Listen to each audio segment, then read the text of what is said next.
Good morning, everyone.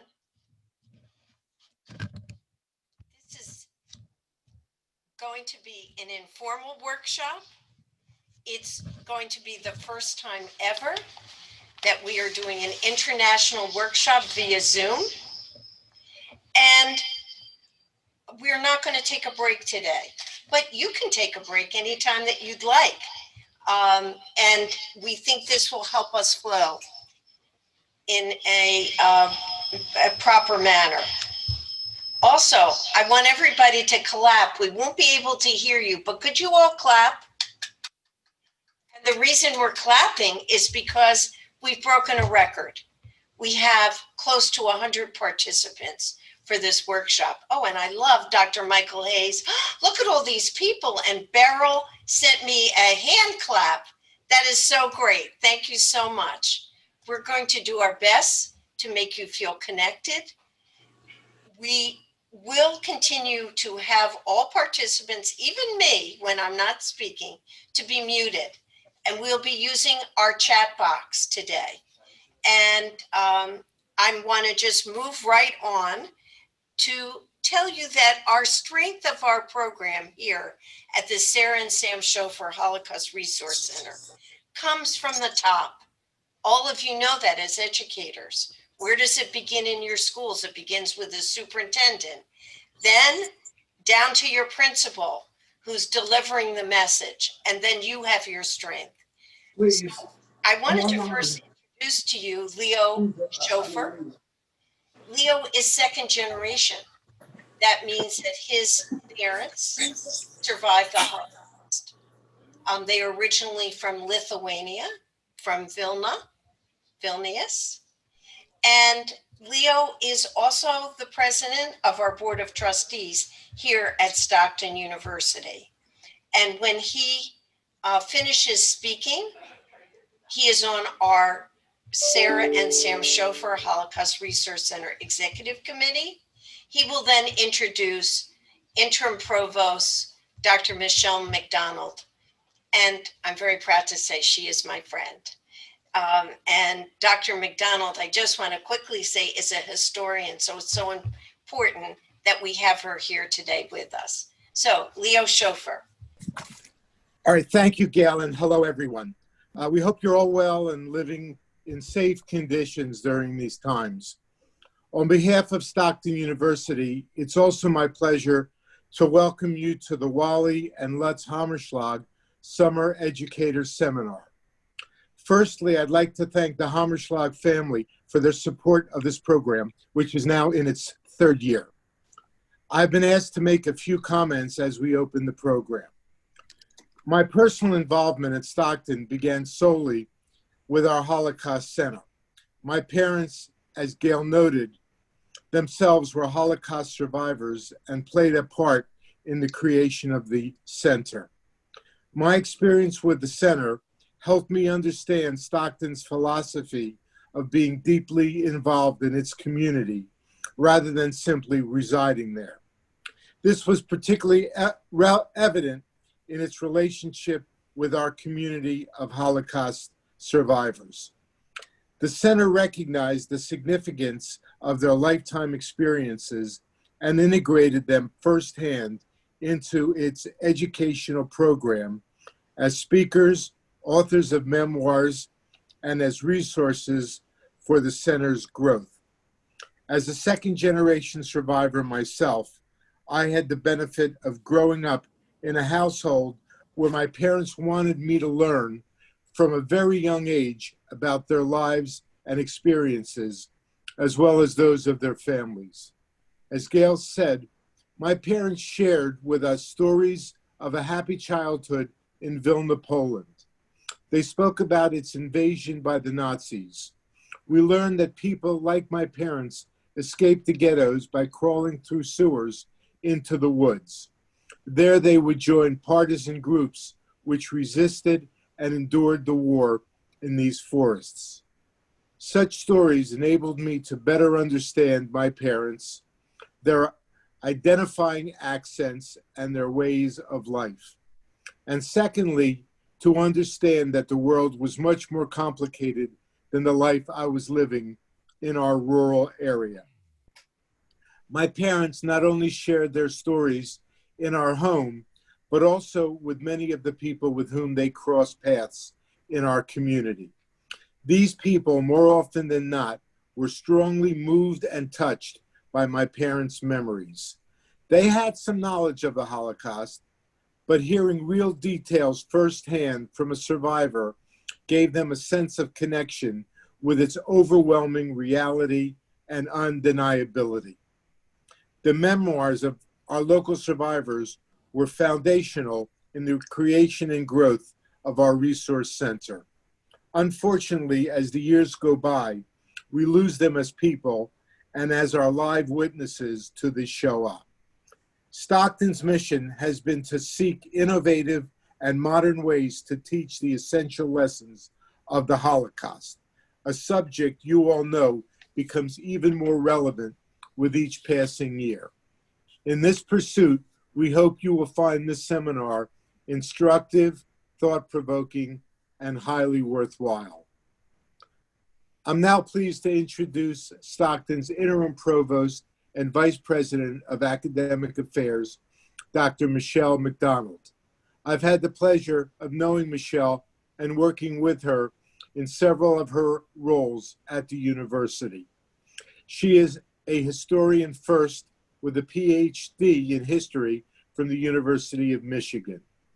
Throughout her tenure at Stockton, Michelle has been an enthusiastic supporter of our resource center.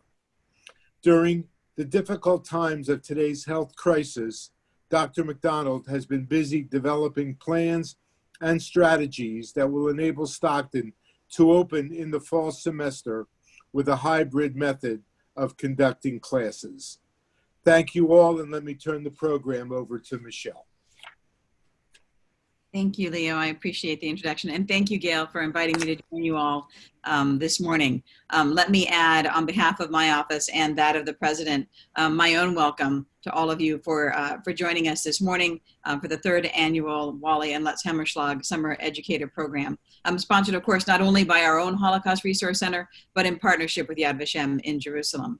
I want to give a special shout out. I believe there are some of our educators here who are partners in our dual high school credit program, and I appreciate your taking time out of your busy schedules to join us. Indeed, I want to thank all of the teachers who are joining us today and who are facing what I know is a daunting and a challenging fall. Believe me when I say I understand where you are. I appreciate what you're facing. We're grappling with many of the same issues here at Stockton as well. This will be a fall like no other, most assuredly has been a year like no other to date.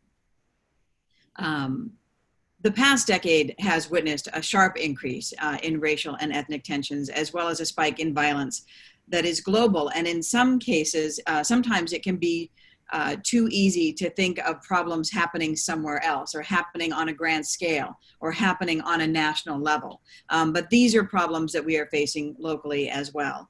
And the aftermath of these tensions is shaping how we live. It's shaping how we travel, most emphatically has shaped how we travel. What events we choose to attend, and most importantly, I think for today's conversations, what we teach and what we need to teach. In other words, it affects all aspects of our lives. And the program in which you are participating engages in some of the most challenging questions that I think you and your students will face in the classroom. But no work is more important than these questions, and how we use the history of the Holocaust to connect with the past and make a better future for our students and for our community. Stockton University and the Holocaust Resource Center have long been dedicated to the idea that equality is essential, and that respect is not something that is earned, it's something that it should be offered to all of us. You are on the vanguard, you are the front line for the students who need to understand and appreciate these perspectives before they can hope to contribute to the kind of community and the kind of society in which we all would like to live. So I appreciate Gail and her team for creating these opportunities. I appreciate the board for its support of these opportunities. I appreciate Dean Gregg and his assistants in administering the kinds of programming in which you're participating. But most of all, I want to thank all of you for prioritizing this kind of work, at a time when there are so many demands on your time and your energy, for making time for this. Thank you, and enjoy the rest of your program today. Thanks.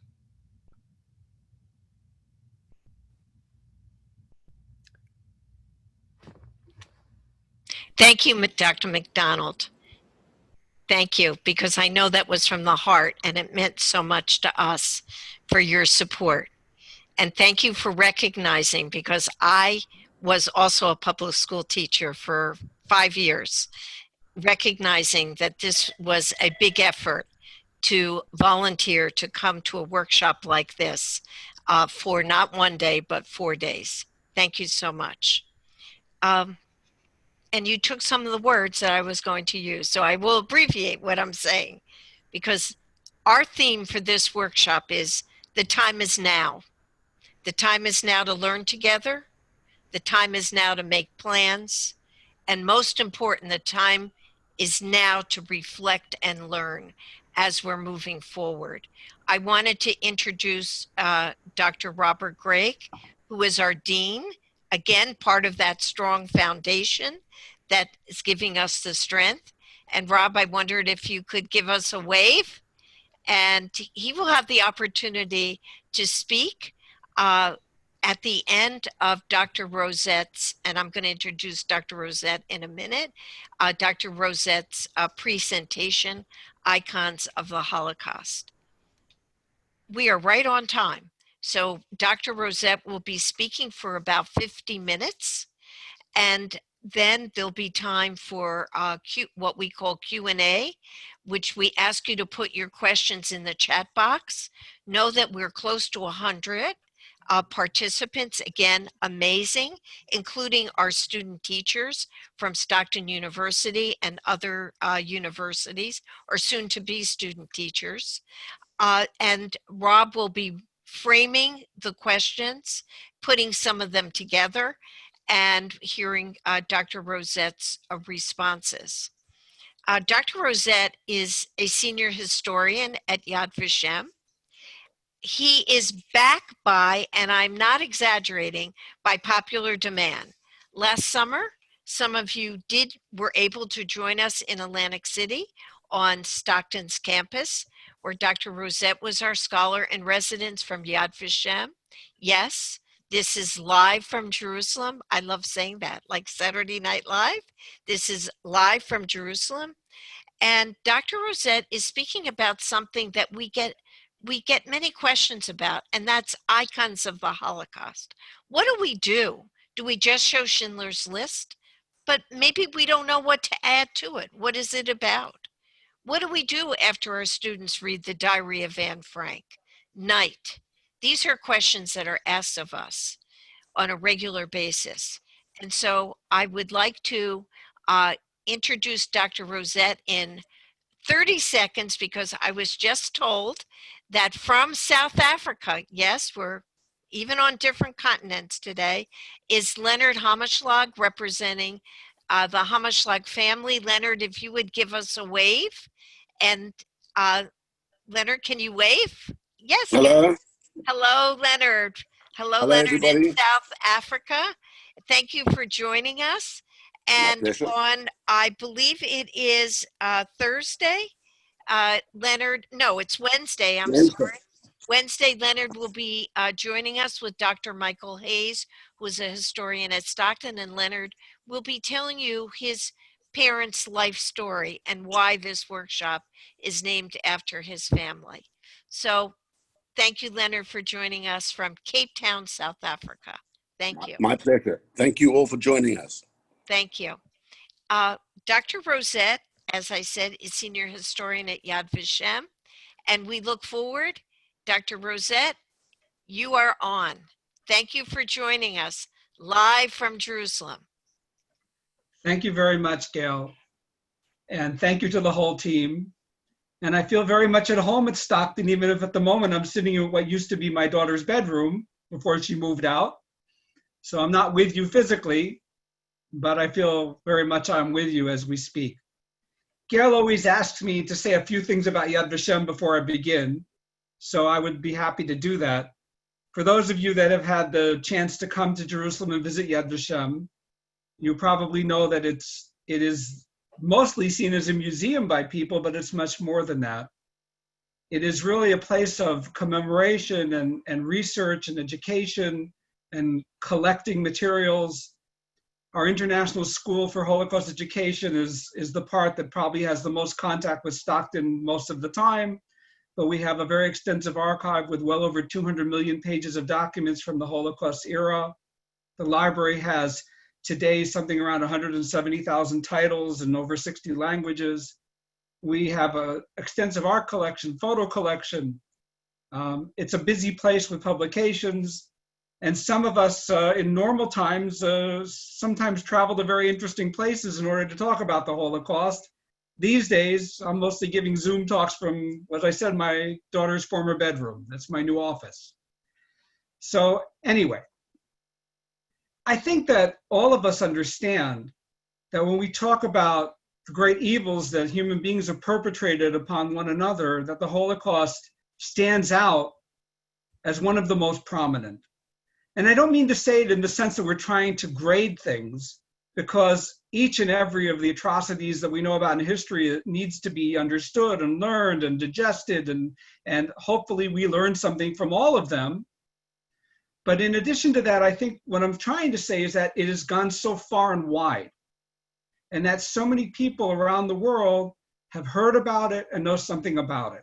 And I think Morgan Zarafite, you can give me the first slide? Okay. So during the war years itself, news was coming out about the Holocaust, of course. Okay, the next slide, Morgan, please. Yeah. So news was coming out about the Holocaust, of course, but I think that it really wasn't until the end of the war that people began to get some feeling about what those atrocities really were that the Nazis were perpetrating. And one of the most famous statements about it is by General Eisenhower, when in April of 1945, he entered a camp called Ordruf, which was not a very central camp, but in which he saw many people who had died and others who were emaciated. And the famous order he gave was that soldiers should go through these camps and that the civilians should come in as well to see what happened. And one of his most famous statements, of course, was that the American soldier may not know what he's fighting for, but now he knows what he's fighting against. On May 7th of 1945, Life magazine showed these really horrific photographs from a smaller camp, not a famous camp really, a place called Gardalegen. And this brought to the American public, really in a big way, what kind of atrocities the Nazis had been committing. Because again, until that time, there were reports and various things, but suddenly this became very palpable and seeing such really horrific photographs. And I'll already ask Morgan to go to the next one, because I don't really like showing them so much. But the public began seeing things. In the first years after the Holocaust, memoirs were written. I know there's an idea that survivors weren't interested or were afraid or reticent to speak or to talk. I think we know that that's not fully true. And in the first couple of years after the Holocaust, about 200 memoirs were published, which is not an insignificant amount of memoirs. Of course, the book or the publication that maybe drove things home to so many people, especially in the United States, but then later on around the world, was this, the Diary of Anne Frank, which I'm sure many of you are familiar with, many of you have taught in your classrooms. And it was first published in Dutch in 1947. And since then, it's appeared in some 65 languages, including in Basque and Khmer and Nepalese and Armenian. And in the 1980s, there was an unauthorized Chinese version, of course, unauthorized at the time. The stage version of the Anne Frank diary came into New York in 1955, and then was followed by the film of the Diary of Anne Frank from 1959. So it went a long way in bringing a certain aspect of the Holocaust to people's consciousness, although in the diary, the way it was presented, the Jewish aspects of it were actually quite small, as they were also in some of those early photographs, and also in some of the most important early films like Night and Fog, which came out in 1959, which was a very important film showing the atrocities by the Nazis, but I think it mentions the word Jews as victims only once in the entire film. but still something was coming out about what the Nazis had done to people in World War II. By the time we get to the 1960s, the Jewish aspect is getting more coverage, and that's because of the Eichmann trial. Now again, Adolf Eichmann, we all know, it's a famous story, was captured by Israeli intelligence agents in Argentina in 1961, brought to Israel and put on trial. And that trial had a tremendous impact all over the world. It was the first time a trial was televised in Israel. By the way, Israel didn't have television for Israelis until 1967. This is 1961. And I remember as a 5-year-old sitting with my grandmother, who had gone through Auschwitz in a labor camp named Trottenau, in our home in New Jersey. And I remember her telling me, pointing to Eichmann on the screen and saying, "This is a very bad man." So the Eichmann trial had a lot to do with bringing about a better understanding or a better recognition of the Holocaust, especially because it very much focused on the testimony of the survivors. And it's really the first time that survivor testimony was in the center. And so this came out, and part of the strategy of Gideon Hausner, who was the chief prosecutor, was to try to explain all of the Holocaust, because he believes that Eichmann himself had been responsible to a very large extent for all of it. We'll talk about that again in a moment.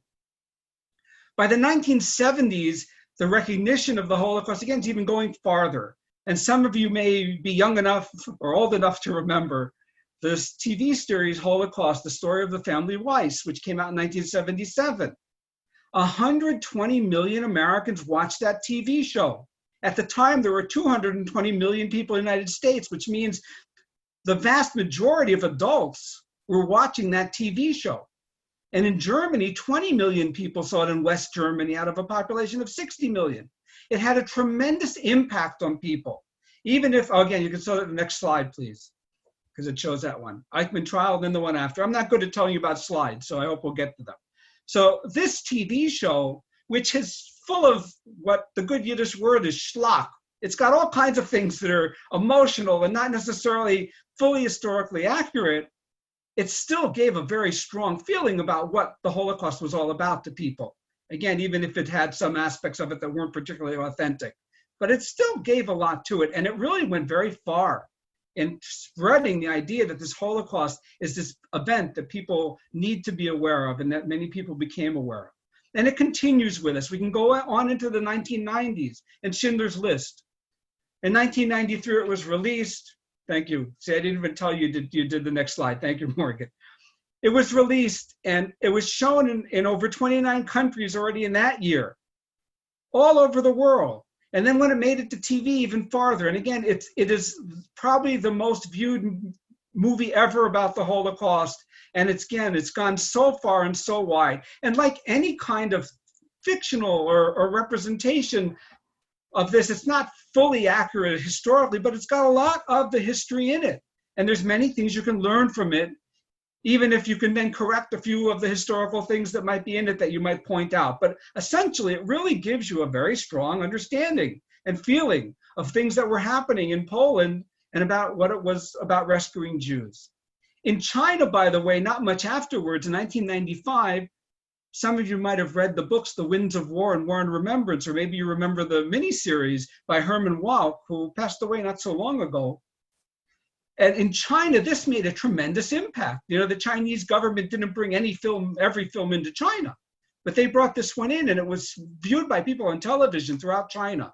And when I went to China in 2006, people would say to me, "Oh, The Winds of War, War and Remembrance." That's what made the impact on them.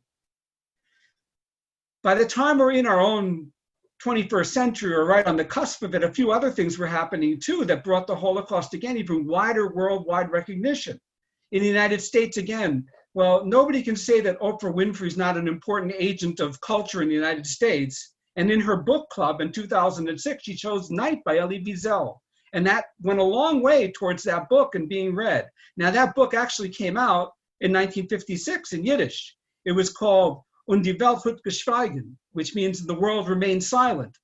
And it first came out in Yiddish. Elie Wiesel could hardly find a publisher for it in 1955 and 6 when it came out. But then by 1958, it had come out in French, in 1960 in English, And again, it became a book that many of you, I'm sure, use in your classrooms because it became really a central book in talking about the Holocaust and the experience of Auschwitz and survival.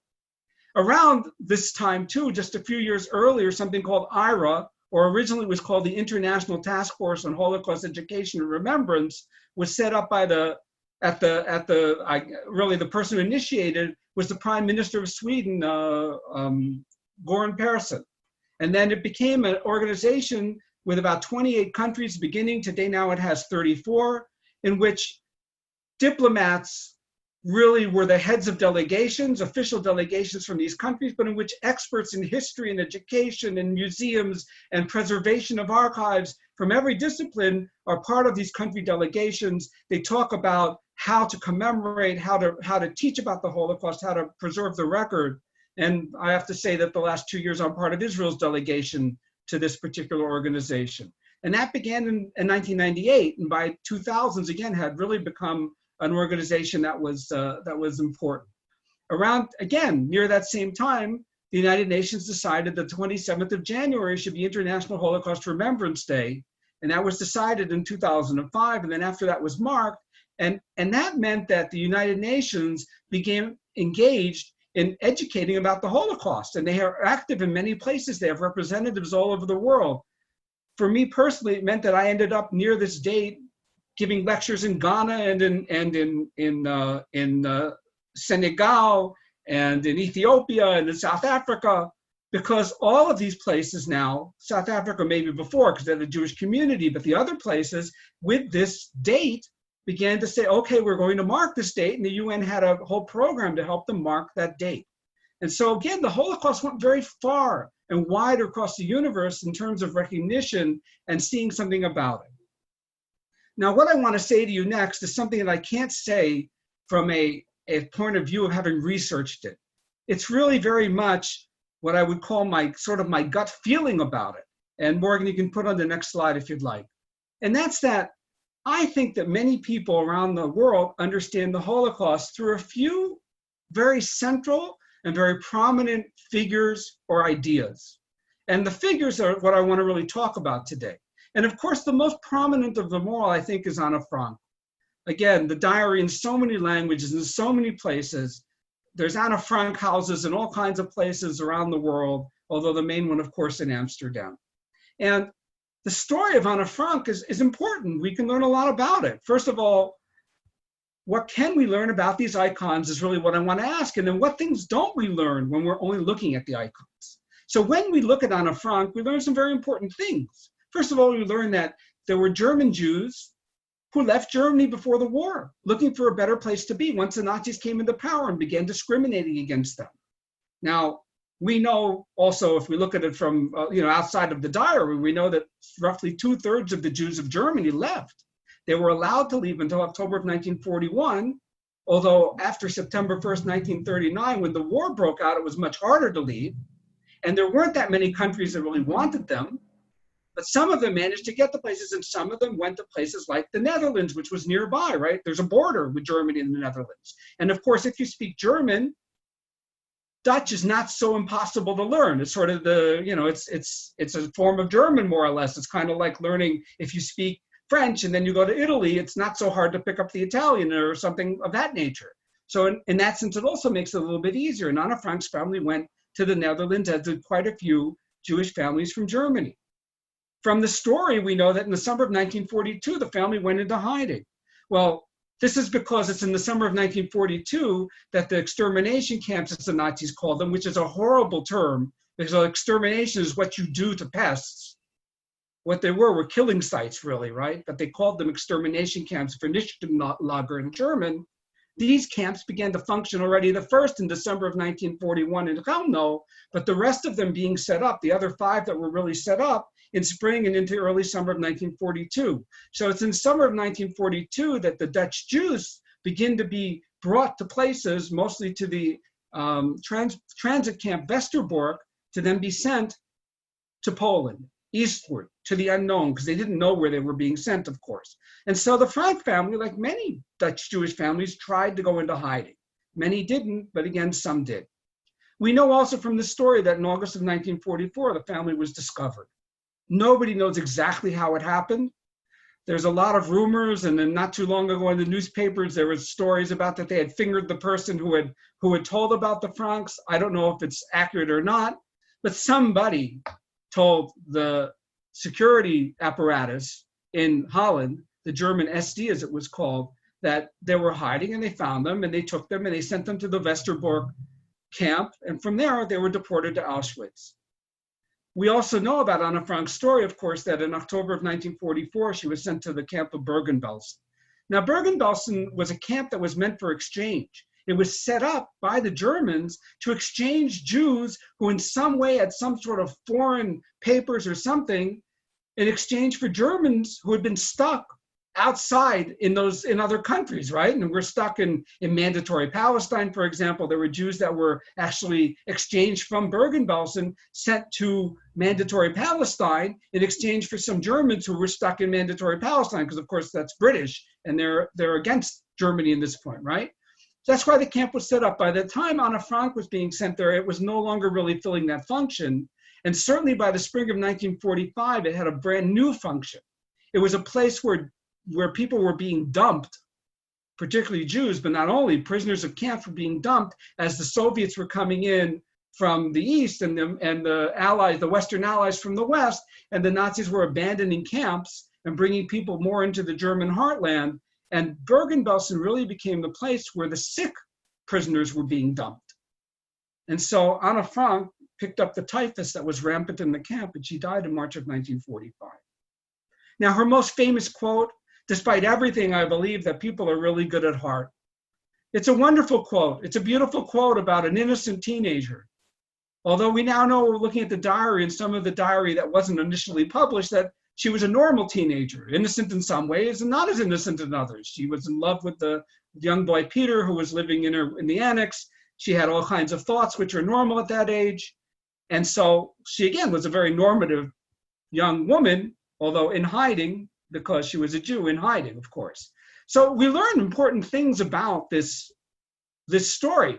Again, among other things, that some of the Jews were writing diaries. It's also an important thing because those diaries would become very important to us as historians and teachers later on. But what don't we learn from her story? Well, we certainly don't learn that about all those other Jews that fled. I mean, I said that before, but from the diary and the story, you don't know how many others were fleeing in all kinds of places. You don't really learn that from the story. You do learn, of course, that there were Dutch involved in rescue, and you also learn that there were some people who ratted out people who were hiding, although we don't know if they were Dutch or other people. We really don't know that for sure. But what you don't learn from the diary at all is that the highest ratio of Jews murdered in Western Europe were from the Netherlands.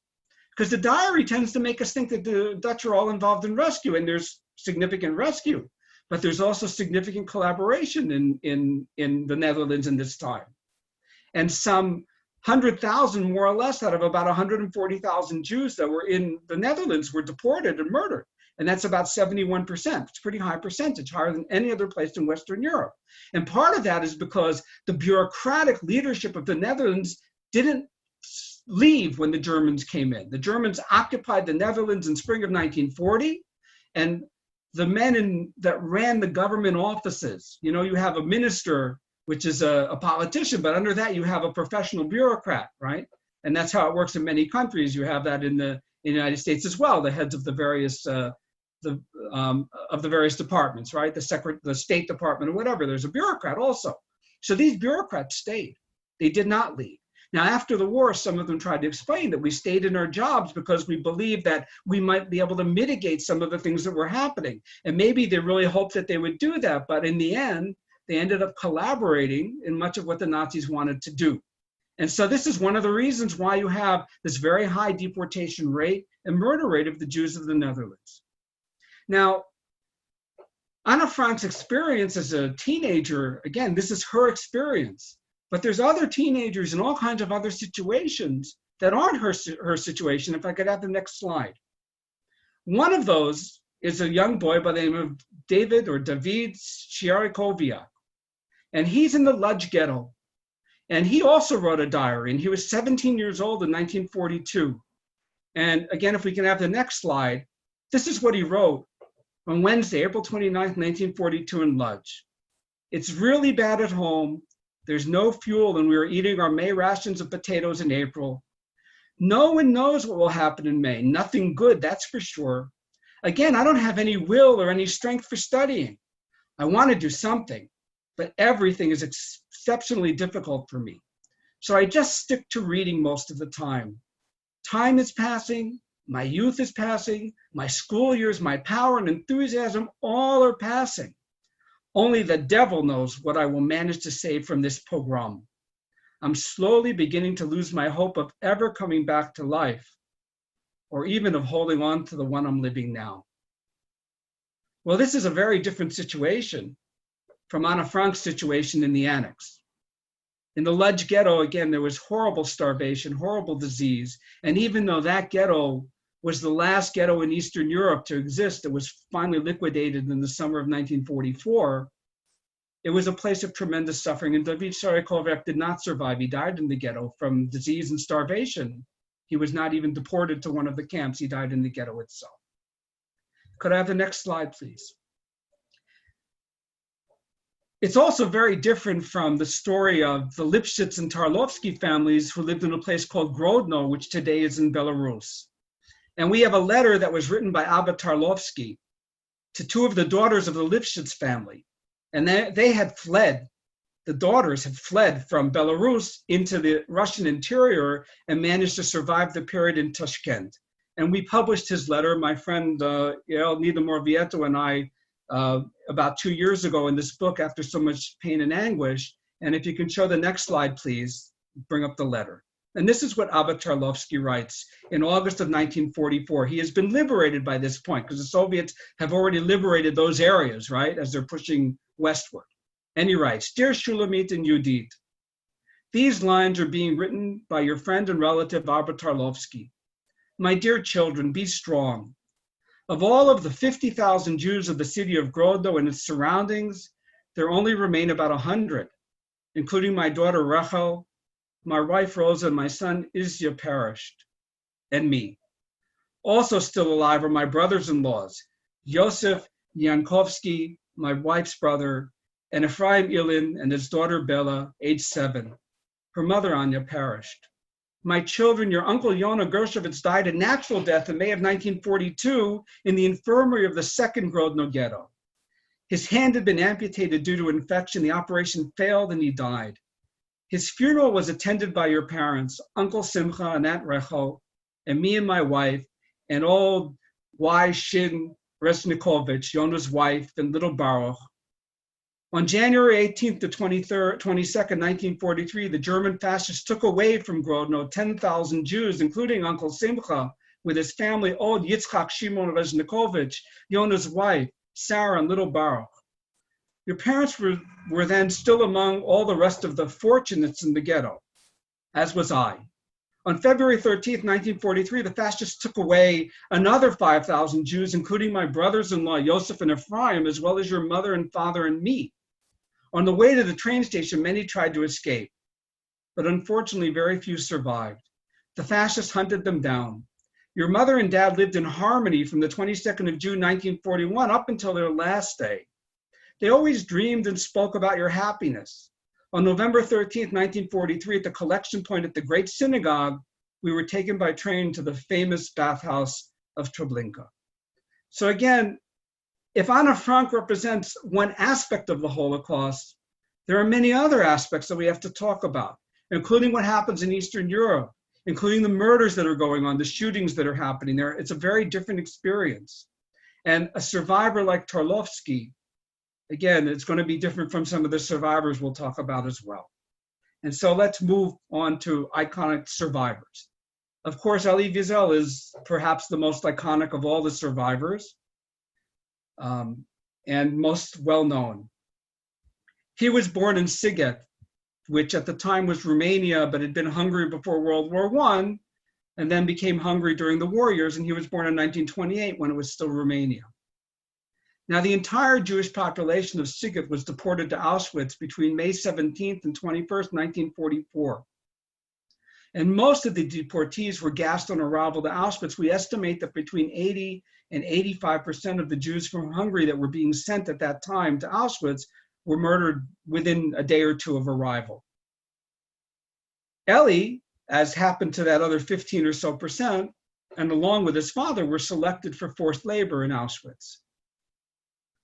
They ended up remaining in the camp for quite a while until it was really being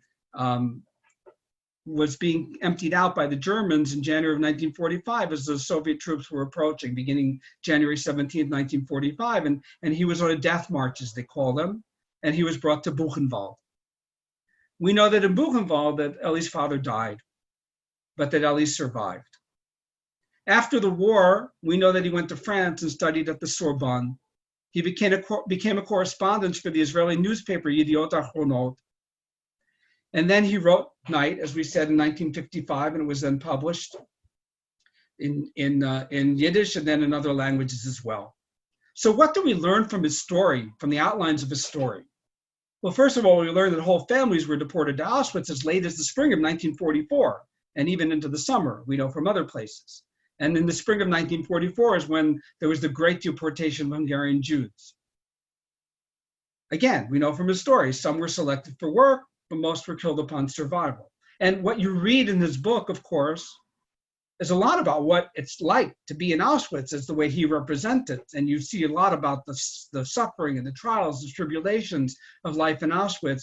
And you also learn from his story, with his relationship with his father, how important it is for survival to have somebody. And we know that's true for many other things as well. And that comes out very strongly in his book. And then lastly, he's the single survivor, which is something that's not uncommon. That many survivors were the only one left in their family. That's not an uncommon thing, and that's what his story is as well.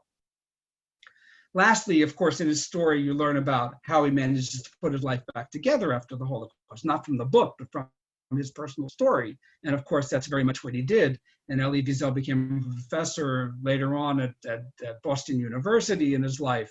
And he was a tremendous influence in the study of the Holocaust. And he wrote many books about many subjects about the Holocaust and other subjects as well related to Jewish history and to Jewish culture. And again, he was a very, very important figure. And especially, he became the representative of the importance of witnessing, of telling the story. And he spoke about it many times. And I have to say, I had the experience of spending a number of hours with Elie Wiesel in my life. And he was really a charismatic person in that sense. There's something very deep about him that anybody who spent some time with him would feel. But what don't we learn about Elie Wiesel, or what don't we learn about survivors from his story? And of course, it's the wide range of survivor experience. Not all of it includes Auschwitz. Not all of it includes being in somehow surviving a death camp. Very few to survive the other death camps. But Auschwitz, because it also had labor, had more survivors. But there was other survivors that had very different experiences, fleeing deep into the Soviet Union, like the Terlovsky's girls, the Lifshitz girls who Terlovsky's writing to, or joining the partisans, or hiding and succeeding in hiding, or somehow surviving in the many labor camps that the Nazis set up. And they set up, really, according to the USHMM, something like 40,000 sites of labor. And so people survived these things. Or some of them survived in the last remaining ghetto, which was in Budapest. About 70,000 Jews survived in the Budapest ghetto. And they were there to be liberated, as it were, by the Russians in January and February of 1945. And some other Jews also managed not to be deported in France and in Italy, some being hidden, some just evading the deportation. So all of these things are happening at this time, and that's a very important aspect of what we can talk about. Now, Elie Wiesel's story doesn't really talk about that. So there's other survivor experiences, many, many others that don't come up if you only look at Elie Wiesel. And one of them is, can I have the next slide, is a woman named Helga Rosner, who later became known as Hannah Bar Yesha. And she too, like Elie Wiesel, she's from a similar place of Elie Wiesel. She grew up in a place called Ungvar. Today it's called Uzhgorod. And before the war, it was in Czechoslovakia. During the war under the Hungarians, today it's part of the Ukraine. But also these areas, the periphery of Hungary. And so she too was deported by the Hungarians at the age of 13. And like Elie Wiesel, she survived Auschwitz and the Death March to be liberated, in her case, near Theresienstadt in May of 1945. And she was with somebody the whole time, not a close relative, but an uncle's wife, who she survived with. And again, she was a little girl, really. She was 13, although I don't think she was such a little girl after all the things she went through. And she came back to Budapest with the uncle's wife, and then she encountered another uncle who survived. And the uncle's wife didn't want to go to Palestine, but that's where she wanted to go. And she ended up going as a 13-year-old to the pre-state Israel and then stayed there. And her story then afterwards is so different from Elie Wiesel's. If Elie Wiesel became really the ambassador of telling of the story and the ambassador of witnessing, and really did this very much for his life, she did too later on, but first she did some other things. She was an educator. She became a school principal in a place called Merkaz Shapiro, which is on the road between Jerusalem and Ashkelon, anybody that's ever traveled it. And then after her retirement in 1991, she worked with Ethiopian Jewish immigrants to the state of Israel. And that she continued to do until 2015.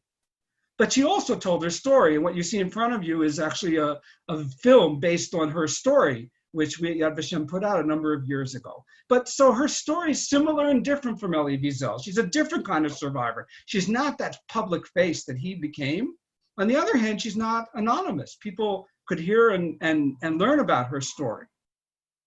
Let's go to the next subject of icons, and if I could have the next slide. And that's about rescue. So again, there's a couple of iconic rescuers. One of them is Raoul Wallenberg, the Swedish diplomat who was active in Budapest. Another one today that many people have heard about is Chiun or Sempo Sugihara, who was a Japanese diplomat who helped Jews get out of Europe as against the orders of his country. But I think the most famous again is Oskar Schindler. And Oskar Schindler is most famous because of the book that was written, and then the movie by Spielberg. And this book that I'm showing you here is a scholarly book about him by a man named David Kroll. So again, what's his story? He's a Nazi businessman. He's a Nazi. He belongs to the Nazi party. He's a businessman. And what does he do? When the Germans take over Poland, he goes to Poland. Poland's a land of opportunity for German Nazi businessmen in 1939 or 1940. And he goes there to make a fortune, to make his fortune. And he establishes, he takes over essentially what was a Jewish factory. And he begins working in the factory. And that factory then links up to a concentration camp called Plaszow. Not one of the most famous camps, really, although we know about it from the film, from Schindler's List. And so again, what can we learn from his story? Again, and then he gets involved in rescuing the Jews who are working for him, of course, and then later brings them to Czechoslovakia, to the Czech Republic, to a town called Brno. And he guards them there and helps to keep them alive, right? So what do we learn from it? Well, again, first we learn that there's Nazi industry in occupied Poland, and there's forced labor, because that's part of what the story is all about. And again, we learn that there are Germans sometimes who are Nazis who help Jews. And that's a very important thing to understand, because when we talk about rescuers, we like to put them on a pedestal. And we like to think that they're perfect and they're wonderful human beings only. And maybe some of them are, because there's a lot of them that we've talked about, but not all of them are such perfect people.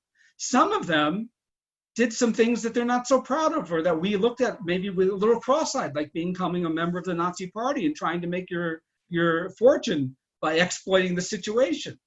But then he became a rescuer, and that I think is important. It shows us some complexity about what we're talking about. And of course, in this story, we learn about the Plaszow camp, which is a labor camp, and it's really horrible and terrible. Commandant Amon Goeth, who is one of the cruelest people who we know about. And you know, in the Schindler's List, you might remember there's a scene when he shoots from the balcony, he's just shooting at the prisoners in the camp. And there's a photograph in Yad Vashem's museum, which is a real photograph showing him standing on his porch with a gun. So we know that that's something he was doing. But what don't we learn when we look at Schindler's List? Well, first of all, we don't learn about the other 27,000 plus minus righteous among the nations. And we can't say that Schindler was your typical righteous among the nations, because I think that there's no such thing. There's been a lot written about them, but nobody has yet been able to pinpoint what are the characteristics of a righteous among the nations. There's some ideas floating around that may be very important. I don't mean to say they're not there. They're true about people who were out of the box, thought out of the box, people who were somehow rebellious against authority, or some people who had very, very, very strong values about life and felt they had to protect it. Or some people who just had personal relationships with some of the Jews they rescued. There's many things going on here. So there's no one typical one, and he's certainly not the typical one. And so there's righteous among the nations that are diplomats like Wallenberg and Sugihara. There's army officers like Vilmos Nad Batroninyaj, great name. He's the Hungarian Minister of War, and before that a general in the Hungarian army. And he received the title Righteous Among the Nations for his attempt to try to help Jewish forced laborers that were attached to the Hungarian army and to try and give them better conditions because they were dying in great numbers and being treated terribly in the field. There are clerics like Andrei Trokma, who was in the village of the Shombon, where the whole village gathered together to rescue the Jews. So this is not Schindler's story. This is a very different story. There are peasants, simple peasants who are helping Jews just because that's what they want to do. A woman named Olena Hirchoshin saved a 12-year-old woman named Dunya Rosen, who then I met because she used to work at Yad Vashem when I first started them. She was rescued by a simple peasant woman. And there were family maids in many situations that rescued the Jews with whom they had been the domestics in their homes. So there's all kinds of stories out there. And if you only look at Schindler's List, you're not going to get them. But we also don't learn about another part of rescue. And if I can have the next slide, please. There were Jews involved in trying to rescue Jews. It wasn't just righteous among the nations who were trying to help Jews. There were Jews trying to rescue Jews. And there's many stories about this. One of the most well-known and one of the ones that speaks to me the most is this one. And it's about something called the Working Group, which was put together in Slovakia just as the deportations were about to begin in March of 1942 from Slovakia. A number of people who were involved in the official Jewish leadership of Slovakia called the Jewish Center, and some other people not involved decided the Jewish Center was being too passive and they had to do more and they had to try to prevent the deportations because they heard from a reliable source from the Slovak government that there were about to be deportations. And these two people on the screen became the de facto heads of this. This is Rabbi Michael Weissmandel and Gisi Fleischmann. They happen to be relatives by marriage. They're extremely different people. He is an Orthodox rabbi of the more traditional school, and she is the president of the Women's Zionist Organization, a rather feminist woman in the period. But they work together, and they're quite amazing people. And they tried to do so many things in order to help rescue other Jews. First of all, they tried to preclude the deportations from starting in Slovakia. So they approached the Slovak government. And they apparently tried to bribe some of them. They weren't so successful in it, but they tried to get them to not start with the deportations. They tried to get them to stop in other ways. The head of Slovakia in the period was a priest, a Catholic priest by the name of Father Josef Tiso. And so they decided they had to turn to the Vatican and get the Vatican to put pressure on Tiso so that they wouldn't deport Jews. And they turned to the Vatican's representative in Slovakia. His name was Giuseppe Borzio. And Giuseppe Borzio sent a telegram to the Vatican asking them to intervene. They got an answer, but it took a long time. It was only well after deportations began that anything came out of that. So when that didn't help, they saw something else, and the deportations actually were beginning. And they realized, of course, that the Germans had sent an advisor to Slovakia. His name was Dieter Wislitzeny. And they approached Dieter Wislitzeny with a bribe to stop the deportations that had already begun. And Wislitzeny said, well, I don't know, let me go talk to my bosses. And his real boss is the head of the SS, Heinrich Himmler, in Slovakia. And Wislitzeny went to him, and Himmler said, you can negotiate. And they negotiated, and they came up with a plan that for payment of about $40,000, they would stop deporting the Jews from Slovakia towards Poland. And so then they scrambled to get this money together. And somehow, with the help of some Jews in Hungary, they managed to make a down payment in October of 1942 on the Day of the Atonement, on Yom Kippur. And the deportations ended. And they had heard in the meantime what happened to Jews who were being deported. And so they wanted to figure out how they could stop other Jews from being deported around Europe to Poland. And they engaged in the next set of negotiations with Wislitzeny, again, who got the okay. And this emerged into something we call the Europa Plan, an idea to stop all the deportations from around Europe to Poland for the payment of about $2 million, of which they only had to pay $200,000, but it was really hard to get the money because They had been robbed of everything in Slovakia, and it wasn't like you can do today that you go on your app and just transfer some money. So eventually they never managed to make all of the payment. But they did other things too. They encouraged flight to Hungary, and they helped young people and others flee to Hungary, funding some of the flight, buying false papers or paying for smugglers. And then they also encouraged something else. They got the Hungarian government, the Slovak government to set up 3 labor camps for Jews in Slovakia instead of deporting some of the Jews. And about 6,000 Jews were in those labor camps and were not deported.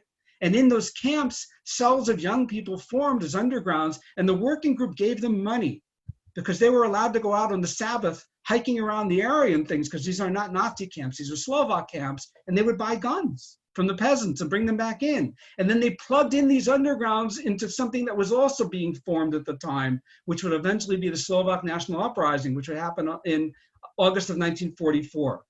And so they were doing all kinds of things in order to rescue, because if the Slovak National Uprising had worked, then of course the threat of the Jews being, the rest of the Jews being deported from Slovakia would have then gone away, right? But that's not what happened. They eventually were not successful, and they were both deported to Auschwitz. Gisi Fleischmann, it said, was given a note that said her return is not wanted. Rabbi Weissmandel was deported with his whole family to Auschwitz.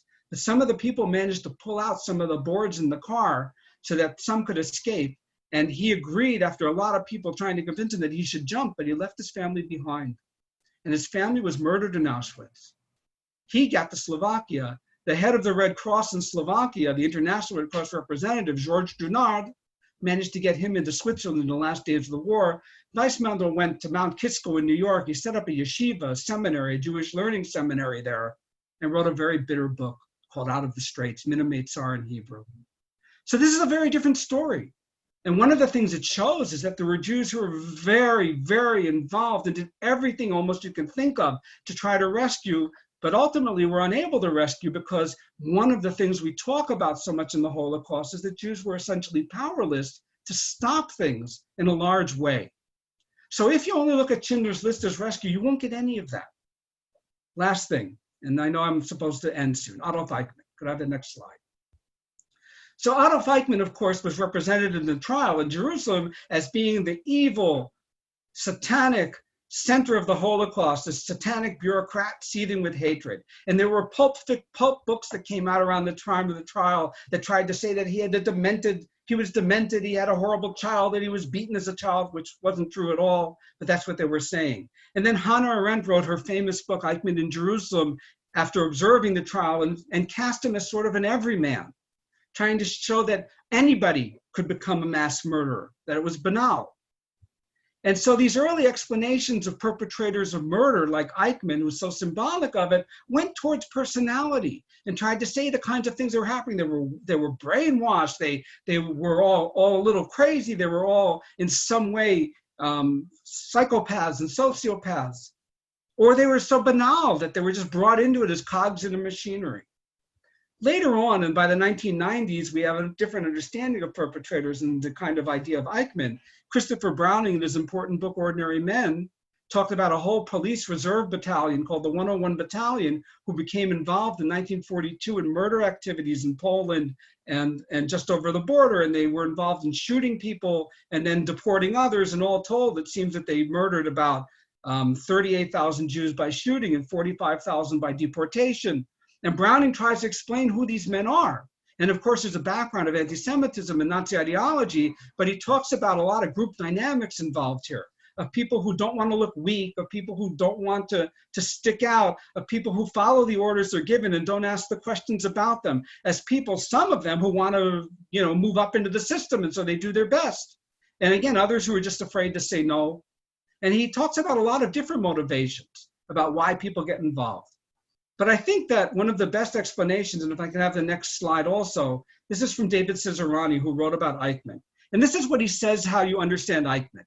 The key to understanding Adolf Eichmann lies not in the man, but in the ideas that possessed him, the society in which they flowed freely, the political system that pervaded them, and the circumstances that made them acceptable. In other words, he tries to explain Eichmann not by just who the man is, but what's going on all around him, the ideas that are out there, the ideas that people are latching on to, and the way the system then makes murder acceptable and purveys it as something that's acceptable. And again, we won't go into it. And I even gave a lecture about this last summer to some of you, that anti-Semitism, ideas about Jews being evil, having caused World War I, and having caused the loss of World War I, of Jews being the communists and the super capitalists, the plutocrats, and of the Jews trying to take over the world with the elders of Zion, all of these ideas out there, along with the racist ideas that say that the Germans are superior, other groups are inferior, and the Jews are the anti-race.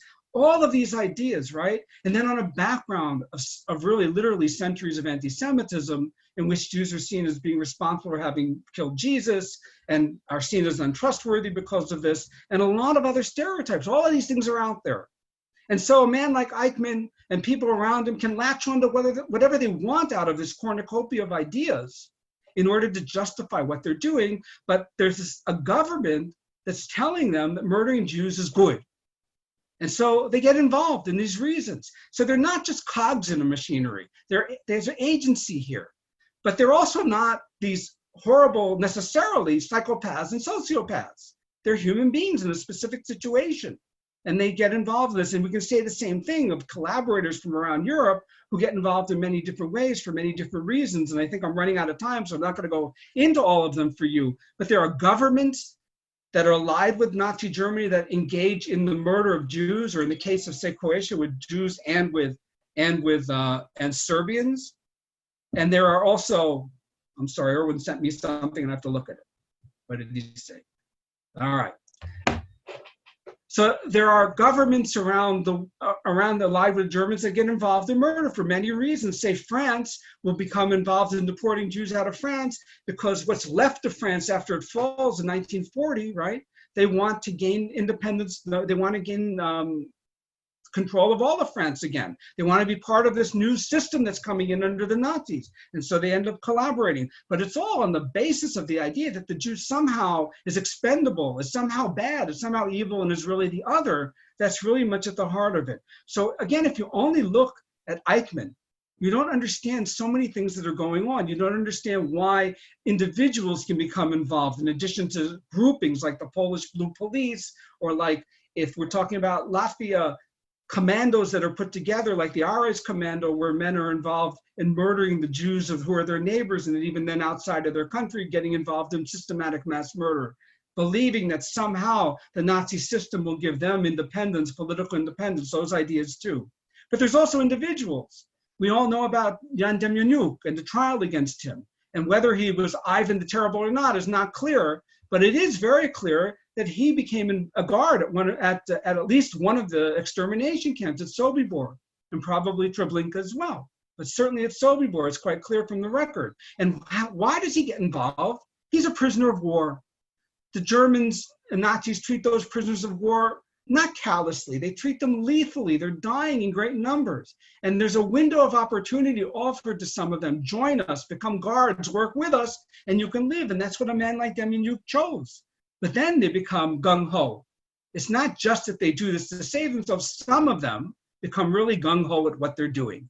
They want to show these new bosses that they're going to be good, that they fit in, etc. Again, lots of reasons into this. So if you just look at an Eichmann, you can't understand all of this, how perpetration is something that's European-wide, how there's so many motivations for people to be involved. And again, that's all going to get lost. Okay. So if we only look at the icons of the Holocaust, I think I've made the case that there's a lot of things we're going to miss. Central things, things we want to teach, because they go to the heart of what we're trying to teach about the Holocaust, the heart of trying to understand responsibility and motivations and why these things are happening. If you put me on the spot and tell me, please explain to me why the Holocaust happened, I can't give you a simple answer, but I can give you a lot of pieces. And there's ideology, and there's all these other motivations involved. And I always boil it down to two real things, and that's that there was a whole view of the world out there that stopped treating human beings with dignity, that's part of it, and that saw Jews as somehow as an evil other. And then that murdering Jews became an acceptable thing, and then for really a good thing in the eyes of many people. Those are some of the most central things we're going to see here. So again, you want to understand that. You want to understand the depth and the breadth of it.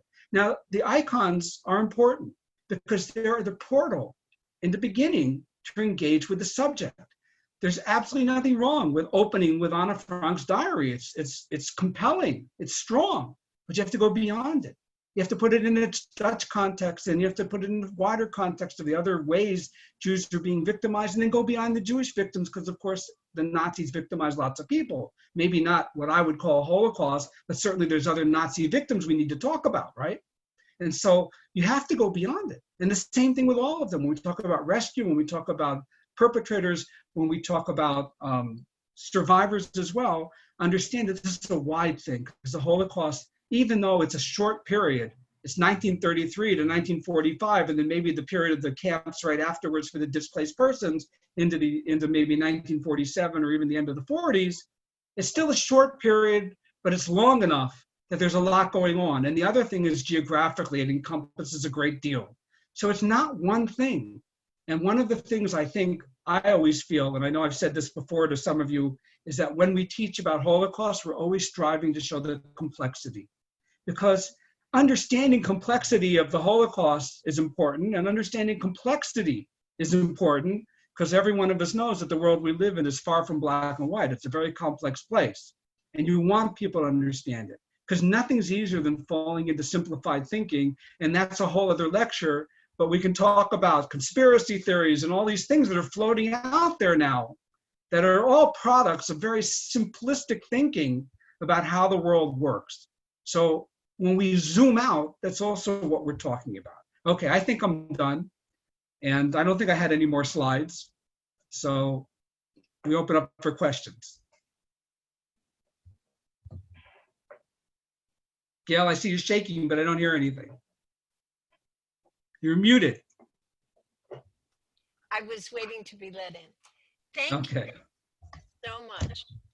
I have a notebook filled from what you spoke about today. And I just want to underline, thank you for using the words going to the heart, and that we as educators have a responsibility. And this is across the curriculum. It doesn't matter what subject matter you're teaching. And I can't tell you how many phone calls I get that they want to know the one reason, the one thing, or the one book. So thank you for underlining what so many of us know, that it's not just one thing. It's very complex. And that's the whole point. Wow.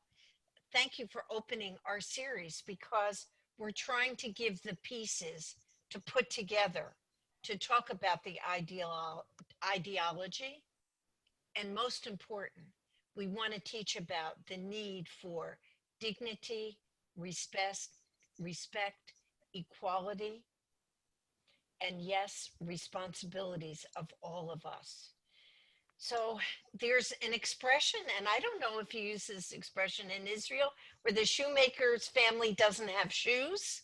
So I'm just for a couple minutes, I'm going to call on my friend and colleague, Dr. Michael Hayes, historian, to talk a little bit about an exhibition that we have here.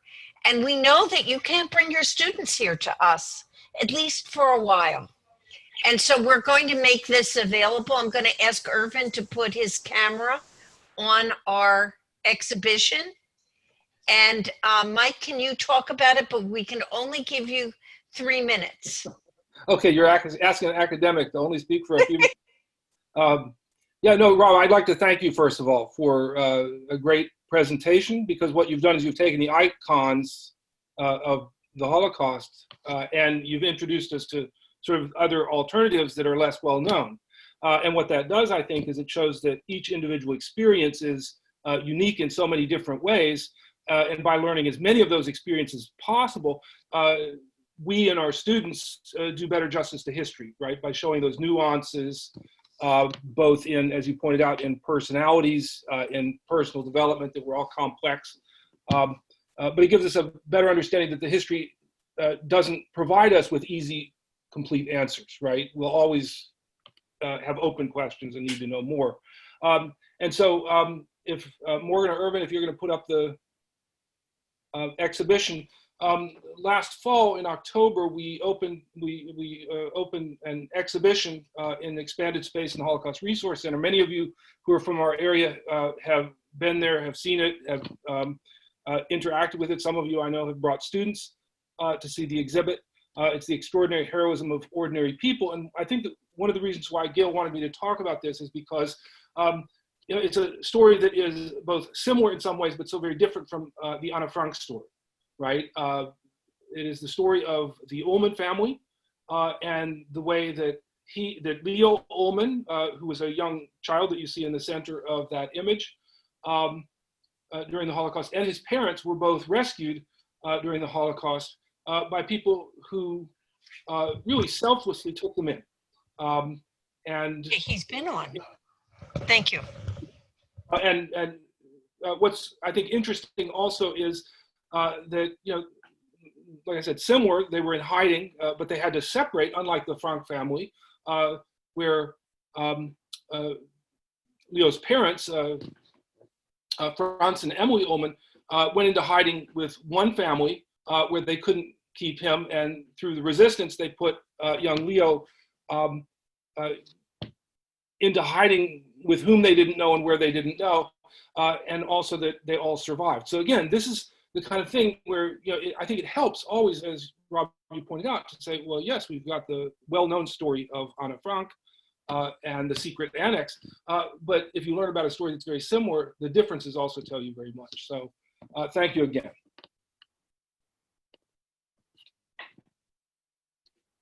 Thank you, Mike. And we have a short memoir written by Leo Ullman about the righteous among the nations, the family that rescued him. And that classroom sets of that book will be available in the fall. And we will make the exhibit available to you via Zoom or another way that is best for your students, you and your students, to receive it. So we are now in the process of getting that ready. And now I'm going to turn it over to another historian, Dean Robert Gregg, who's going to address some of the questions. And then, it's hard for me to keep quiet, but I will do my best. But towards the end, I would just like to introduce Dr. Mary Johnson, who's going to talk about a resource that she developed with Knight. And I'm going to talk about the Anne Frank House and the resources that they have available, and Alexander Zabruder, her diary entries. But I'm going to be quiet. Rob, write that down. Today's the day. I'm going to try to be quiet until the end to give some other resources. You're on, Dean Gregg, and thank you so much. Well, I'm certainly not used to this. Two shockers there. Mike only talking for 3 minutes, as ordered, and then Gail promising to be silent. But I want to thank you, Robert, for a wonderful presentation. It was really very informative. And I have, like Gail, I have a notepad of information that you've given us that's really, really important. There are some questions already coming in that I'll get to. Maybe I'll just start off with just sort of a couple of thoughts from myself. Since you're talking about icons, I'm just wondering if you can elaborate on how it is that certain icons come to be the ones that we lump onto, that that we take on, and are there have these changed? Is it just a question? Mike says just said that it's just wonderful that we get these new stories that we can add the stories that are in the Ullman exhibit to the Anna Frank to give a different sense of what it was like to be in Amsterdam or in Holland, hiding and the rescue experience and so forth. One ending badly, one ending more favorably.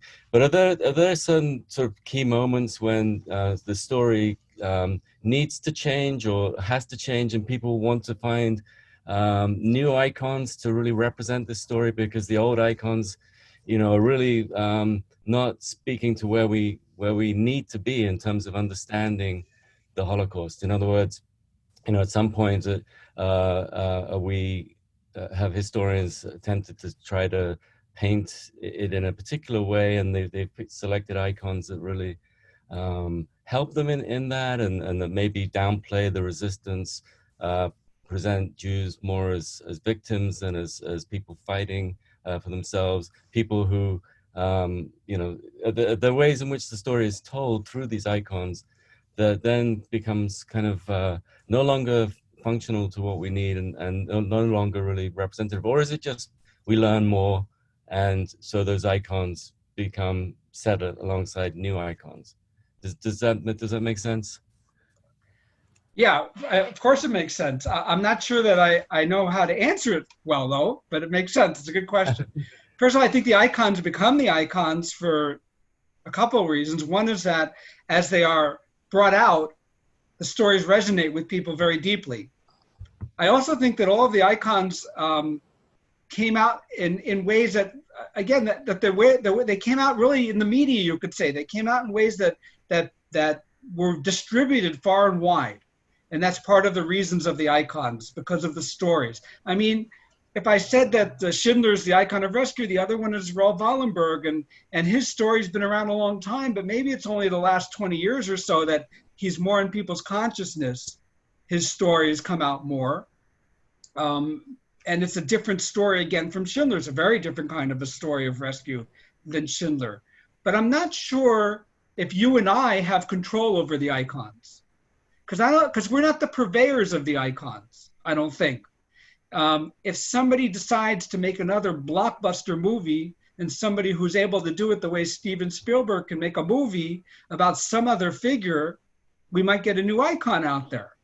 And that might represent a different thing, because again, Schindler's List is made at a certain time. A movie made now might represent some other ideas that have come along, that have become more integrated into public discourse, that maybe reflect our understanding better than Schindler's List now.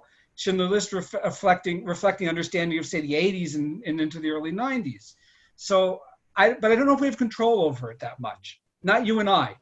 Maybe other people might, but I'm not sure that we do. What we do as teachers is, again, we use those icons that are out there that people know about as an introduction, because everybody always wants a handhold. So you have the handhold. Use it, but then use it wisely, to go with it, to do things with it, because those stories are fine. Now, somebody I saw in the chat asked a story, I don't know if I should jump in or not. They asked about things like the boy in the striped pajama and things, which are fictional stories. And frankly, I find those ways of entering the Holocaust to be much more problematic than the icons we're talking about, because the icons we talk about are still based on historical reality and who they were. But the boy in the striped pajama, it's not that I don't have anything wrong with fiction. Fiction's great, but it's fiction that has nothing to do with reality almost. Same thing like The Book Thief. They're books, they're a good read. The movie, The Book Thief's fine to watch. It's interesting to watch, but it really is so divorced from the reality. It really bothers me. And so I don't think they're good openings. There are other books, fictional books, that are much closer to the reality that can still be fictional and can still help you to be the opening. I mean, I have nothing against, Tarantino's film, the Dem Bastards, whatever he called it, right? And about those guys that want to get revenge on Hitler. But it's clear when you watch that it's a total fantasy. But it's not as clear, The Boy in the Striped Pajama. I don't think it's as clear for people that it's such a fantasy that it just couldn't be anything like that.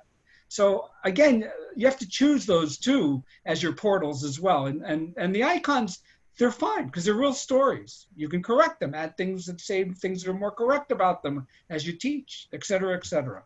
So anyway, but to go back to your question, yes, in some ways we need new icons, but we're not necessarily the people that can say, let's go make this a new icon. Yeah, thanks. That's a great answer. You also said early on, which I thought was very interesting, that we shouldn't grade genocides. And that I think is very, very important. But one question I'm wondering is, has the sort of understanding of the Holocaust changed with other genocides that have happened more recently? Has that led to a different way to view things and view these icons in some ways? So Rwanda, Srebrenica, and various other things. Well, I think that the fact that genocide studies as a discipline has grown in the last 20 years or so, it certainly adds another level to our understanding of the Holocaust. Mm-hmm. First of all, we understand that, again, there are aspects of the Holocaust, like any historical event, that are unique to that event, because that's how history works, right? But we also understand that there are other aspects that intersect in certain ways. There's things you can compare and contrast about them and learn things, and sometimes talk about things that have more commonalities about them. Although, again, you have to be careful that you always compare and contrast, that you're not drawing just parallels about things. And I think it does. And I also think that you can talk about people who become involved in rescue in different genocides and look at them at the righteous. As I said, we don't have a clear understanding of what makes a righteous, right? But we can look at situations and we can see things, again, compare and contrast and try and understand. It increases our understanding. So I think genocide studies has been very important in helping us to understand that the Holocaust in some aspects stands alone and in other aspects intersects with things, just as all of those genocides do, and why we can talk about them as a class category, right, of genocide, which goes from the destruction of the ability of a people to exist as a people through the attempt to physically destroy all of the people of a group, of a religious, national, or ethnic group, right, which is what the definition is for genocide. It has that range.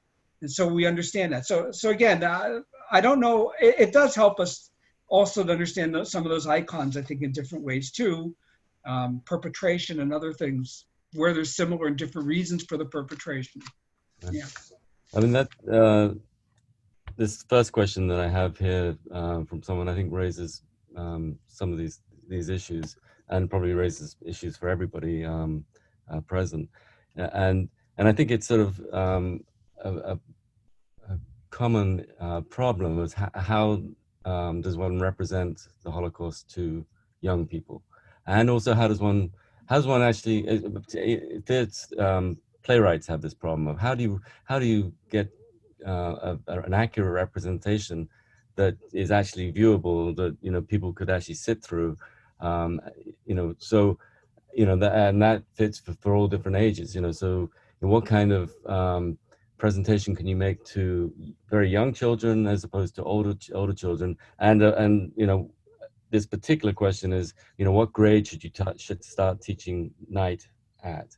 So there's a sort of overall sort of question of how do you go about teaching this, and how do you call on the different icons and different people to focus on to represent it to particular age groups? Well, I have to say there are people who are much more qualified than I am to answer that question about different ages, people that deal in pedagogy. And I know that, for example, there was a whole thing in Israel a few years ago.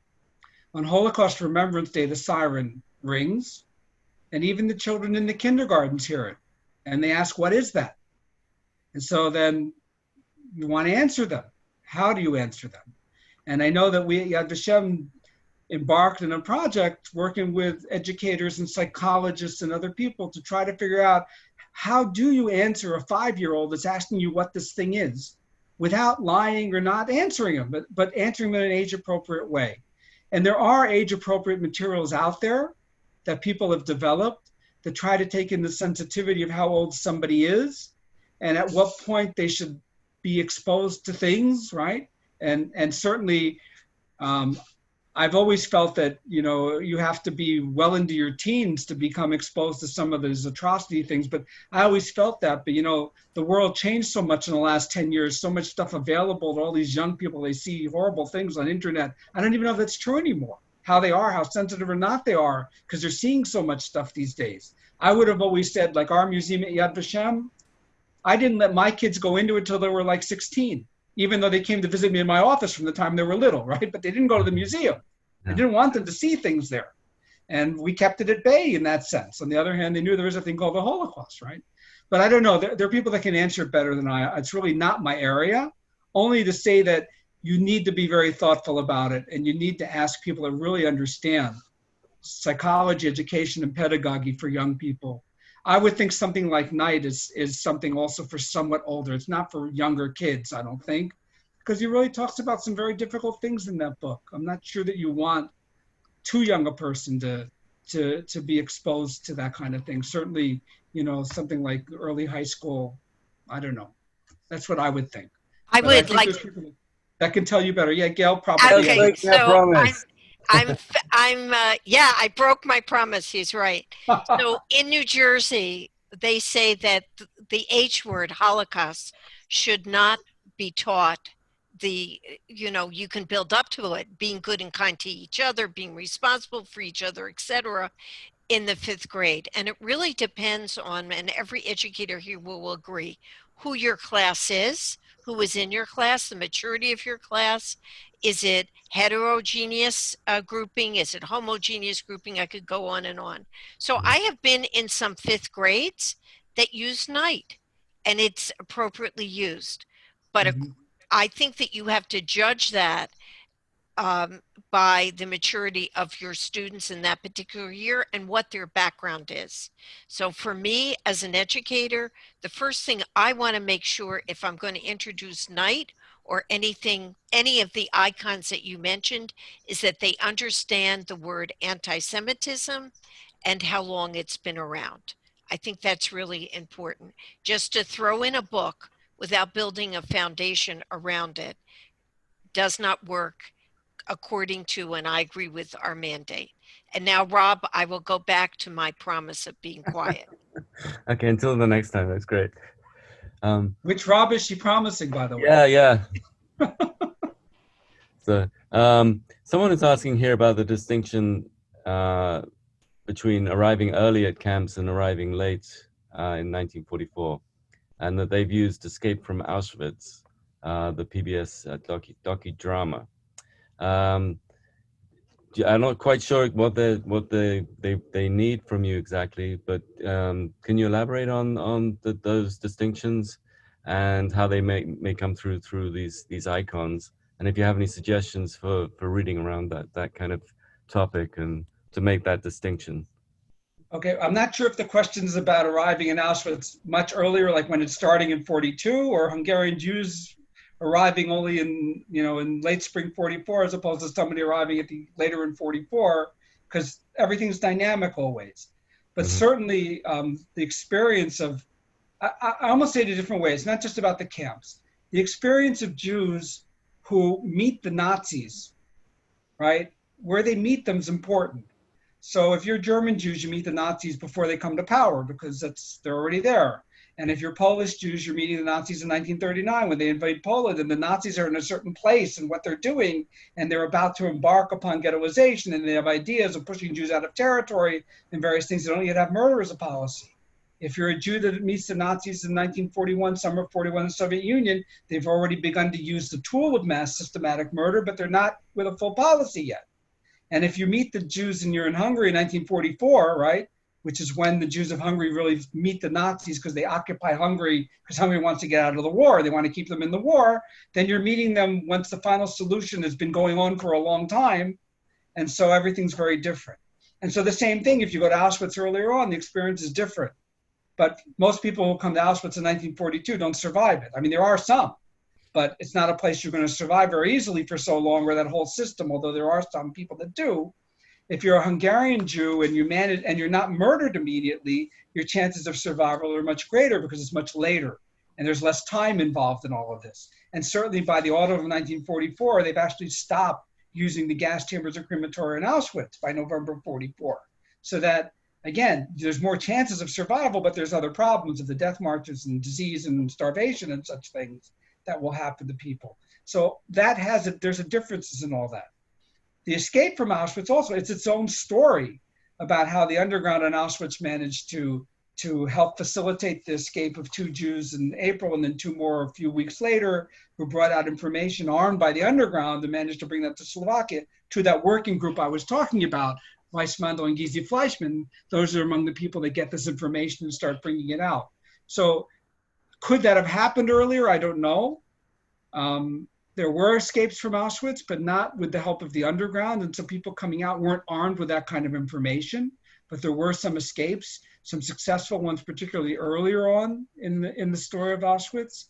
And so, okay, so when you're talking about the icons, again, when you're talking about experience, As I said, there's a very different experience, say, when you're talking about Elie Wiesel, who is hitting the Holocaust, as it were, really in the spring of 1944, right, and onwards. And when you're talking about David Starokowiak, who's hitting the Holocaust full steam ahead in Lodz, which is the first major ghetto to be set up in the spring of 1940. So there's going to be a big difference in those experiences, which is why you need to show, again, different people in different situations, because those situations are going to be very different between them. That's good. There are a couple of questions that you've actually touched on. I think you told us quite a bit about Oskar Schindler, and the fact that he collaborated and was a Nazi himself. And then you've told us about historical fiction and issues relating to that earlier in the question and answer period. There's Thomas Sheridan, I think, asked an interesting question down here, which I think relates back to Gail's point about teaching about anti-Semitism as the context, and plays in and fits nicely with what you were saying at the end, that these icons need to be placed in context always. That they stand on their own, and we can only really use them in the classroom if we fully understand the ideologies associated with them in the backing. But he asks, what film or documentary would you recommend in trying to teach the history of anti-Semitism to try and get at that context? And then he says he saw The Longest Hatred at Yad Vashem in 2000, and he's used it. But are there other recommendations that you have to speak to the context in an accessible way for students? Right. Again, anti-Semitism is really at the heart of the Holocaust, but it also goes before it and continues after it, and it's its own story in many ways too. Again, which the Holocaust takes an important piece of it. I don't know of somebody that's got a lot of age-appropriate material for young people. In the Echoes and Reflections unit that I'm sort of a historical advisor for, that we do with Yad Vashem, the ADL, and the Holocaust Foundation, the Visual History Archive out in USC, we have developed, and we're even working more on the discussion of anti-Semitism historically and contemporary anti-Semitism for young people. And it's not a simple thing to do because it's such a long history, and trying to boil it down into something that is helpful for them. But that's the kind of resource that's out there. And we also created, a toolbox, and one of the films is about anti-Semitism. So you might want to look at that. You might find it useful. We created at Yad Vashem a course, which is more for the teachers who are interested, which is a 6-part course about anti-Semitism, which is online. You can find, if you just write Yad Vashem anti-Semitism online course, you'll get to this thing. And you can take it for free unless you want college credit, then you have to pay for it, but it's free otherwise. And it's really for enrichment of the teachers. But within that, you could find some of the explanations that some people are talking about that could be useful in a classroom, because it's built with a lot of different experts talking about a lot of different things. But again, it's really a question of who you're talking to. I would think that kind of material is more age appropriate for later high school than it might be for younger people. But it's a subject I think that people are just really starting to work on educationally now, how to try to teach about anti-Semitism, even though it's been with us. I got to tell you a joke. It's not a joke, but I just saw this. There's somebody put online a discussion with a visiting scholar about anti-Semitism, and the visiting scholar was an archaeologist. And I said, that's really proof that anti-Semitism is the oldest hatred, because the archaeologist is talking about it. I want to add that, and I can't be as good as your joke, I'm sorry, that the United States Holocaust Memorial Museum developed a film. It's called European Anti-Semitism. We will not get into the title, but it's 14 minutes long, and that's what I use for 5th graders and my university students. Okay. It is excellent, excellent. And for me, that's the best introduction I've had for students, because at all levels they can relate to it. European Anti-Semitism, it's on YouTube, as well as the U.S. Holocaust Memorial Museum website. and I'm going to note to Irvin and Morgan that we will send that to you today, the link to it. And Rob, Greg, we have time for one more question, and then I want to wrap it up. Thank you. Okay. So I want to thank you for all of the answers you've given and the presentation, which, as I said, was wonderful, really very informative. But I think there is one last question that Michael Morris has just given us, which I think is very interesting, and that is: are there any non-Jewish Holocaust victim icons, Sinti, Roma, homosexual, Jehovah's Witnesses, etc., of the Holocaust that you recommend to use and learn more about? I think it stands on its own. It's an interesting question, and it maybe speaks to larger issues of why there wouldn't be icons if there aren't, but maybe there are. The truth is, I can't think of something that's iconic in the sense that Eichmann or Anna Frank or something about any of those experiences.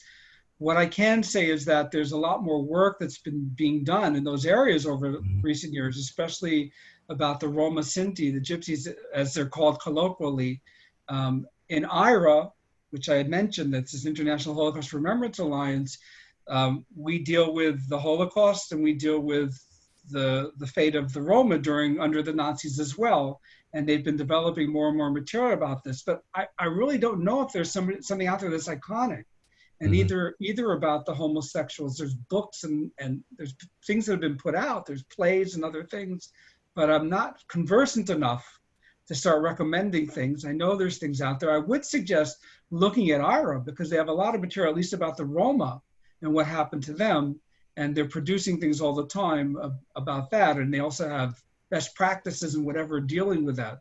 So that could be a place to find some material. Again, maybe Gail has some more insight about some of the materials that are out there. But I can't think of an icon that I can use to really explain their story and what happened. Other than I go back to a personal experience I had many years ago in Yad Vashem where we hosted a group of Roma survivors. And I remember, and I was the mediator, but I remember listening and just thinking, once the Roma got on the track of being persecuted, right? Because they didn't persecute all the Roma in the same way everywhere, but once they were put on the track, some of them, their stories are so similar to the survivor stories I've heard about Jews. They're very, very similar about the things that are happening to them. But again, I can't think of something that's iconic about that. And maybe there is, and I haven't encountered. I'm wondering if there's much in the USC Shoah collections, and maybe icons will come out of that. That's exactly what I was going to say. Well, I was trying to, have you not interrupt again. Yeah, but so there we go. So thank you all. I just have a couple of suggestions looking at your questions. And two of them are, don't forget to include geography and human behavior. Because when you talk about, well, how come,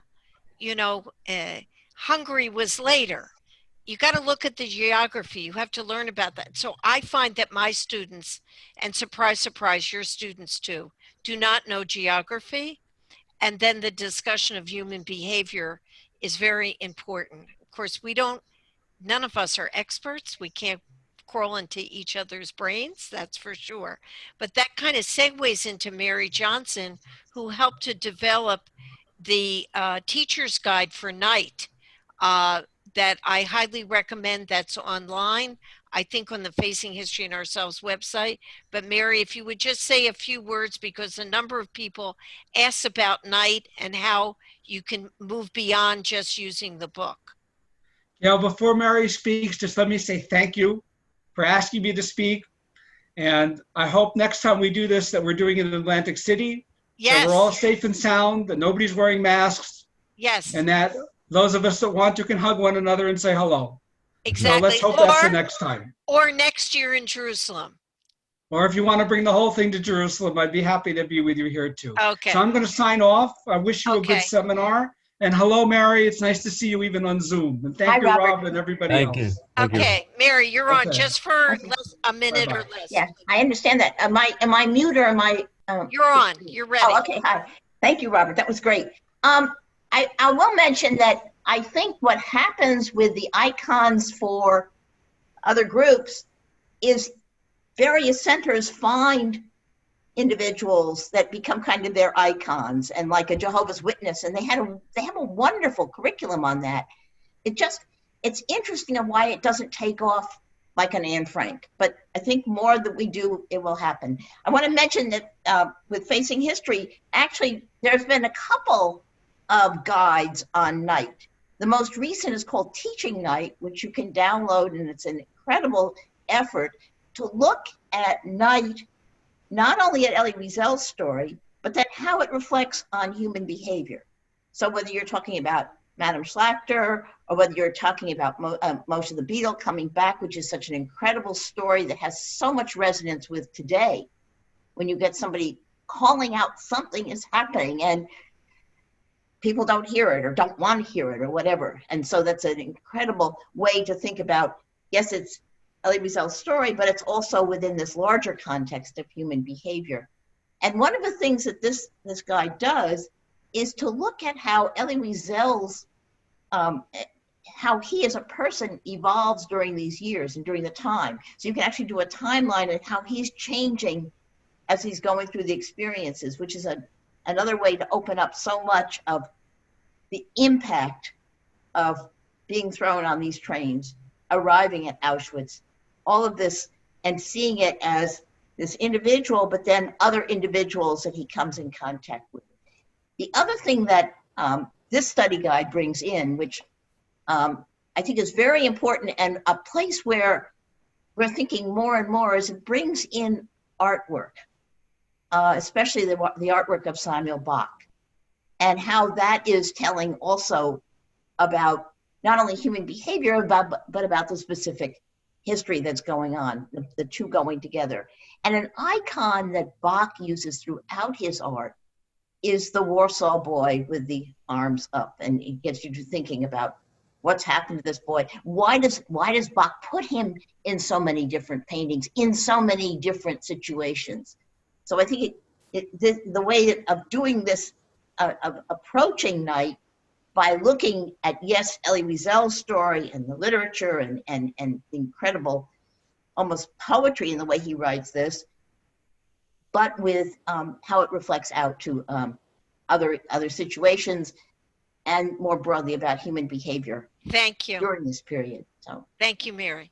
And the last quick comment that I want to say is related to one of the questions about memory playing out and the retelling of the individual stories today. And this is why it is so important to listen to testimonies that were done in the 80s and the 90s, because we all know that our memories change. Ask my children, they will tell you. Our memories change. What I think happened, they say didn't happen even 20, 25 years ago. I want to introduce to you Doug Survey.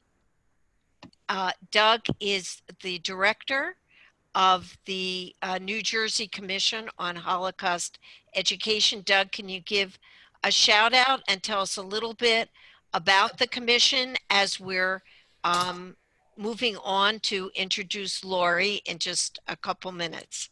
Lori in Jerusalem and Doug in New Jersey. Thank you, Gail, very much. Welcome, everybody. Hope everybody is safe and well in these crazy times that we presently live in. I'm very fortunate to have been appointed to be the executive director of the Commission on Holocaust Education for New Jersey. If you have any questions, we're working on redoing the curriculums right now. If you have any questions, you can ask Steve Marcus. He'll be more than happy to answer all your questions. And I love giving Steve a hard time because he takes the same opportunity with me when he has a forum.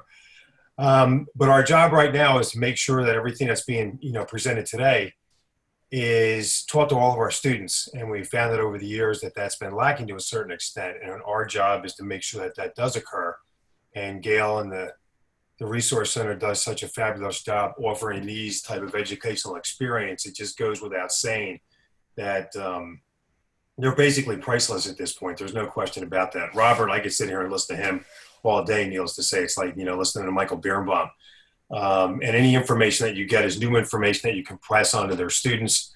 which is why we're all here in the first place. So thank you for everybody giving up your time. If you have any questions at any time, please feel free to email myself or Brianna at the commission. You can go to the website. We're in the process of redoing the website to try to make it more teacher-friendly and student-friendly. That'll take a process, needless to say, because what's going on right now with the virus, we are not allowed in the building. In fact, when Brianna goes in to run stuff off, she makes arrangements like 2 weeks in advance, and she has to sign in and sign out, and they disinfect the whole building when she leaves. So I don't know when that's going to change, but we'll keep plugging ahead to get the situation involved. And with the different centers offering programs like this, and if you want to get put on a mailing list, we can let you know when those things become available. So Gail, thank you very much for the introduction. Doug, would you, Brianna, can you give a wave to everybody? So Brianna works in the commission office, New Jersey, the New Jersey Commission on Holocaust Education. And Doug, we're going to ask you to put in the chat box how we can get in touch with you, what your phone number is, your email address, and all that vital stuff. So thank you between you and Brianna. Please put that in our chat box for all of us. Okay, I thank am you. now going to